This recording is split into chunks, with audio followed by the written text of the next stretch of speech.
Hey everybody, Charlie Stevens here. Thank you so much for tuning in to another guitar lesson. In today's lesson, I'd like to talk about harmonizing the major scale. In this one we're going to do C major. Okay, so that's the C major scale.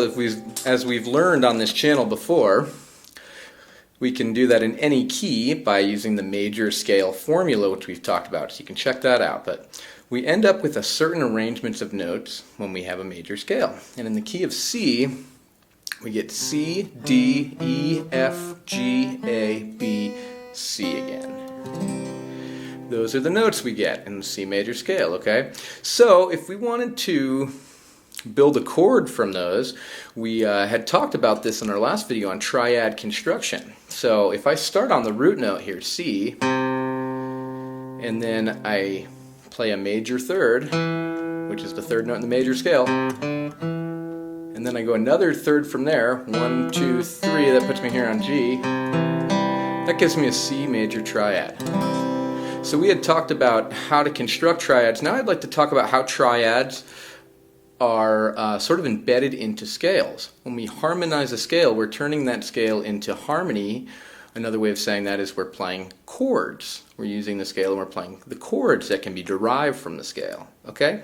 So our last lesson was helpful because we learned the formula for what makes a major chord and a minor chord. There's always two types of third, a major third and a minor third, and we stack them in different ways and we get different types of triads, right?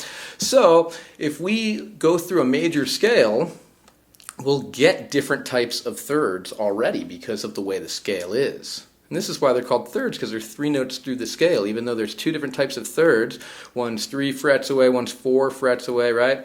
So the reason we call them both thirds is because within a scale, it will still be 3 notes away, but we'll actually sometimes get different ones, like we just did here in my example. So from C, 1, 2, 3, the third note is E.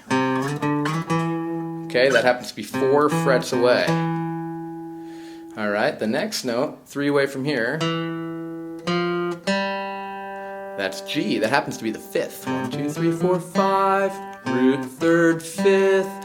That's how a chord is constructed. It always ends up being the root, the third, and the 5th because we're skipping notes basically. So really what I did was I skipped the 2nd note and I went to the 3rd.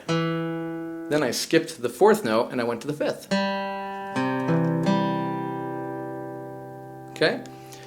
So when I do that starting on the 1st note in C major, I get a C major triad.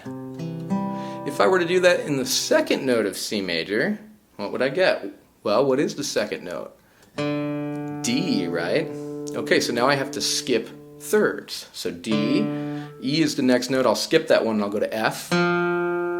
Okay, that's a third away. Okay, then I skip G, G would be next here. That's the next note that would happen. I skip that and I go straight to A. Okay, so I'm left with D, F, A. Already you might be able to tell that that's minor just by hearing it, but we can verify that by realizing that from D to F is 3 frets away. That's a minor third.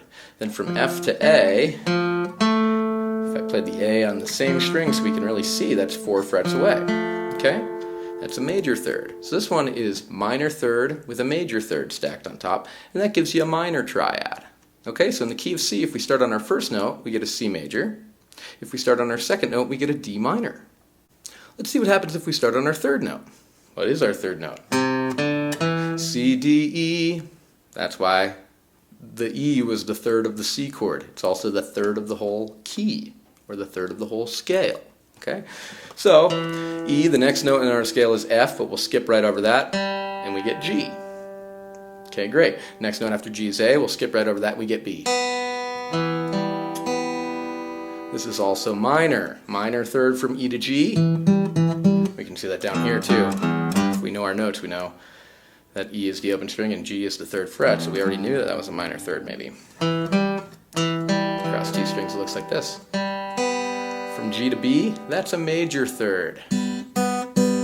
Everywhere else on the guitar is tuned to a 4th, but the 3rd string and the 2nd string are tuned to a major third already, so I play both of these on the open strings. And hey, that really looks like an E minor. Our full E minor that we learned has that little shape in there, just like our C that we learned today can be viewed in the full shape too. So this is kind of a cool thing to get into.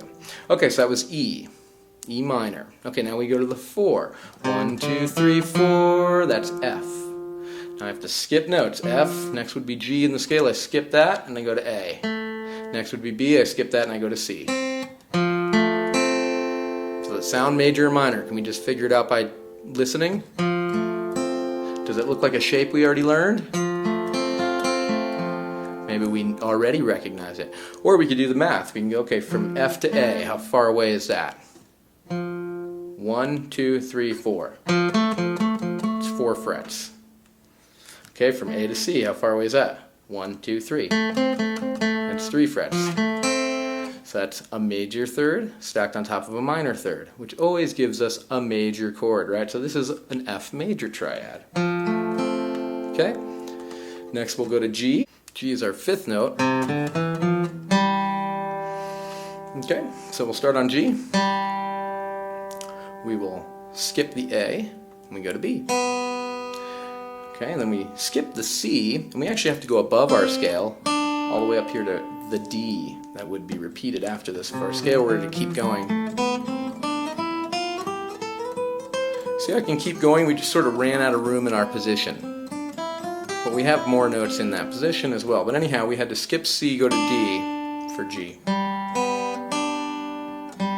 Another way to do that is the exact same way we did F, 2 frets higher, G, B, D, same thing.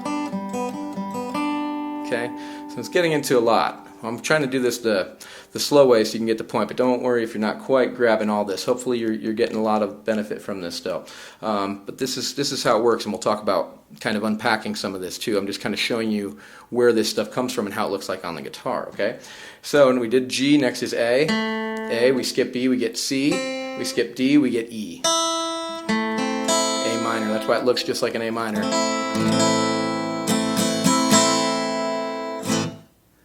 Okay, great. All of those chords we've already learned on this channel. We can play C, D minor, E minor, F, G, and A minor. So now you can see how they all relate in the key of C, all these things we've learned so far. There's actually one more note in the key of C though. C, D, E, F, G, A, B. We haven't started on this one yet. And we haven't learned this one. This will give us an interesting chord. So B, we skip C, we get to D.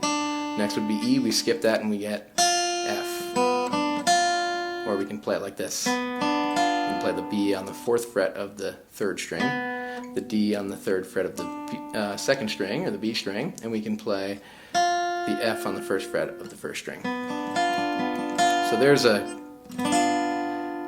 version of a B diminished triad, okay? Sometimes over the bass of a G note. This is really thought more of as a G7. But that's kind of a different can of worms to talk about. In this case, we're going to call it a B diminished triad, okay? And now you really do know all the chords in the key of C. And of course, there's different ways to play all these.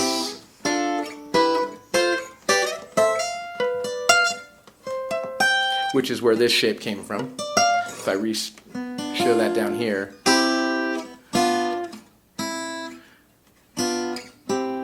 Okay, so those are triad shapes on a certain string set, and that's a little bit different than the cowboy chords we were learning earlier. Basically, there isn't a great cowboy chord shape for B diminished, so I just showed you this nice simple one, which is practical over a G7 chord for those of you who are ready to hear that comment. But anyway, just wanted to throw that in for completion, and we'd be back to C.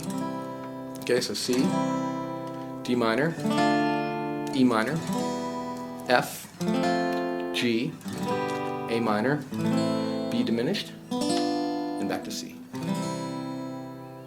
Okay, that's how you play a scale in the key of C.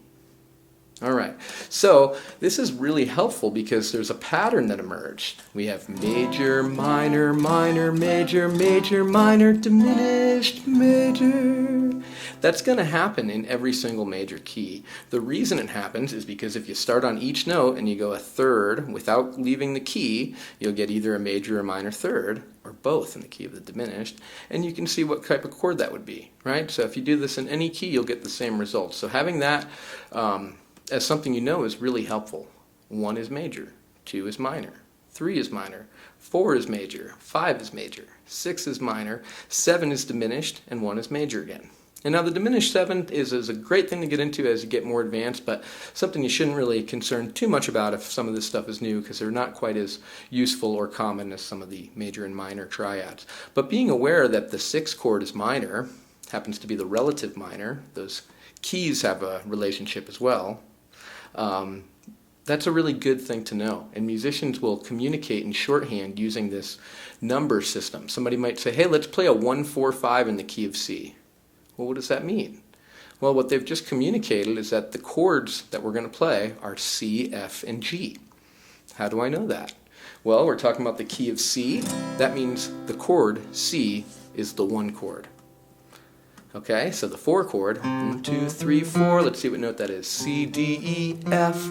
That's an F chord. We know that the 4 chord is always major. If we know major, minor, minor, major, major, minor, diminished, major. If we have that pattern memorized, we always know that the 4 is major. Okay? They also said 5. What's the 5th note of C? C, D, E, F, G. And we also know that one's major because the 5 is always major. Major, minor. Well, let's see. How should we do this? I'll do this way for major, and maybe like backhand for minor. Major, minor, minor, major, major, minor, diminished. That would be even smaller than minor, minor 7, diminished 7. We'd have a little degree symbol to represent that in our Roman numerals too.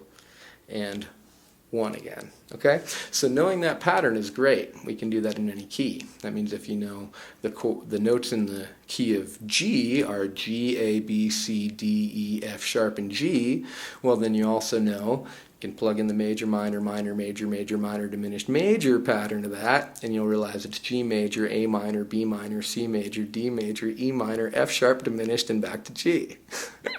So I'm intentionally going a little fast for it to be kind of like funny, but if you already know this stuff, you're probably keeping right up with me, okay? Eventually this stuff is sort of second nature, and yeah, among a lot of players this is kind of common knowledge, but among new players it can be a little bit confusing and daunting, okay? So this is why we're learning about this. This will really help you communicate with other musicians. It will help you understand songs in a different way too, because you can learn a song and if you don't know about this stuff, you might not realize that they have the same chord pattern because they might be in different keys. But once you know this, you can start to see relationships like that.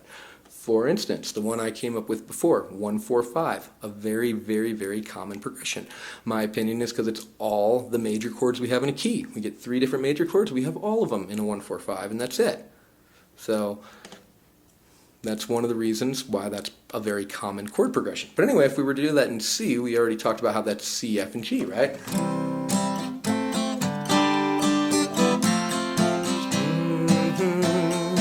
Oh, Louis or something, right? So what if we were to do that in G? G, A, B, C.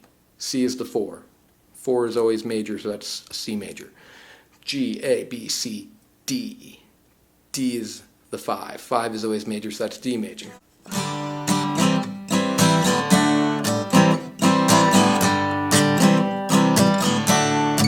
Sounds a little bit different in G because my voicings are different. I'm going to a different place, not just sliding up the same voicing and things like that. So you get some variation, but those things are the same. I can do that song in any key because I understand this stuff, okay? And it's not really that complicated, it just takes a little bit of time to digest. So I hope that was helpful, and I hope you'll join me for some more guitar lessons in the future.